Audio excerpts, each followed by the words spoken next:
We're going to be talking a lot, discussing a lot, and actually going and meeting some of the people involved. Very briefly, Gandhiji's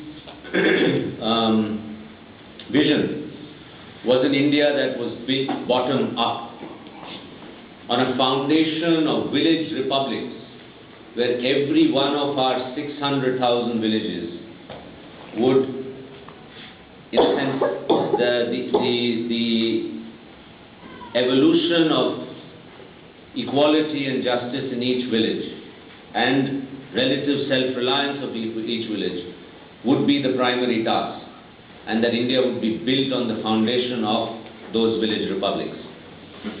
Nehru's vision, on the other hand, was very much in continuity with what the British had already brought. That if India had to deal with its endemic poverty, its inequity, its injustice, the only way for it to do that would be to rapidly industrialize, rapidly modernize, rapidly urbanize, and the growth that would be generated through that industrialization, a socialist state would redistribute those resources and bring more equity to the nation.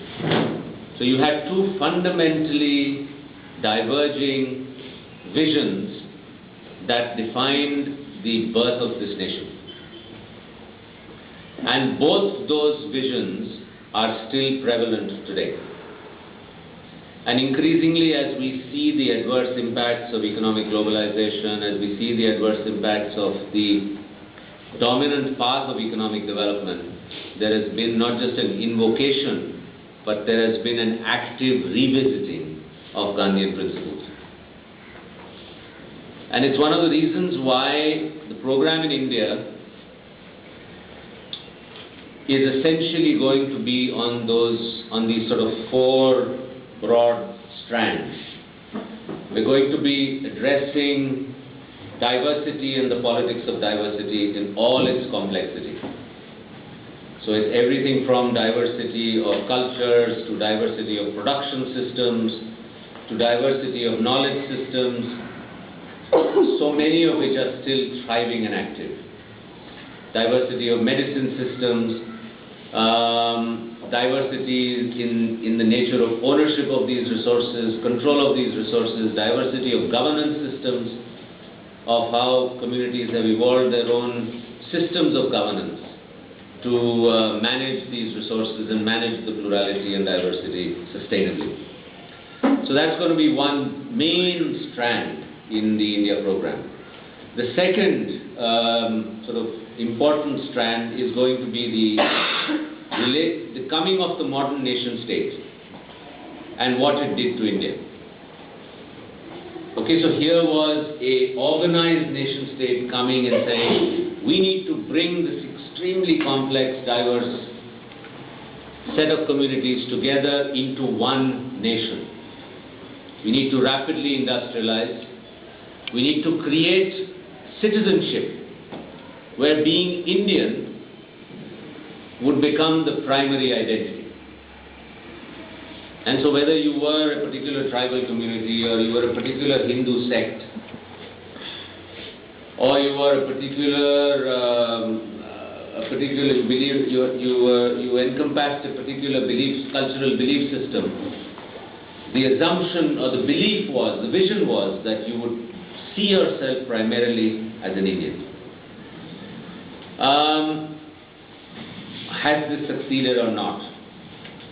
In fact, as we will discuss in more detail, as you will also see, that project of the nation state, which is imposing homogeneous standards on this diversity, has created new conflicts, has made people more aware, or they have felt the need to assert their own identity. So you have, unlike any other period in history, a resurgence of ethnic identity and a resurgence of cultural identity in different parts of the country. So that's the second, essentially what we can possibly call the sort of coming of the nation state and what happens to identity. The third sort of major strand in our program is going to be on the economy. on how did a complex society that managed its economic affairs in all kinds of diverse ways, how was this economy sought to be brought under central control? How did those who were centrally planning the Indian economy seek to at least try to attempt to integrate all kinds of different ways in which people organize their economic life?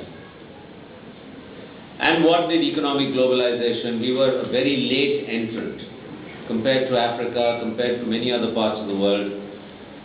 The present phase of intensive economic globalization came to us only in 1991. So it's less than 15 years that we have attempted to integrate a part of our economy into the global marketplace. What has this done? What has this done to culture? What has this done to the environment? What has it done to pluralism? What has it done to our own domestic economy?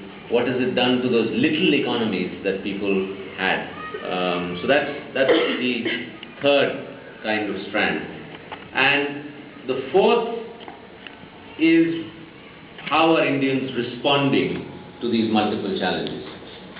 How are they responding to the challenges of homogenization and standardization? How are they responding to the imposition of the nation state and the democratic institutions of the state? How are they responding to the kind of cultural invasions that have come both from within and from without? Yes? Not to interrupt you, but you brought up a point that I think struck us while we were in Tanzania, and that is during World AIDS Day, you're about that India is the #1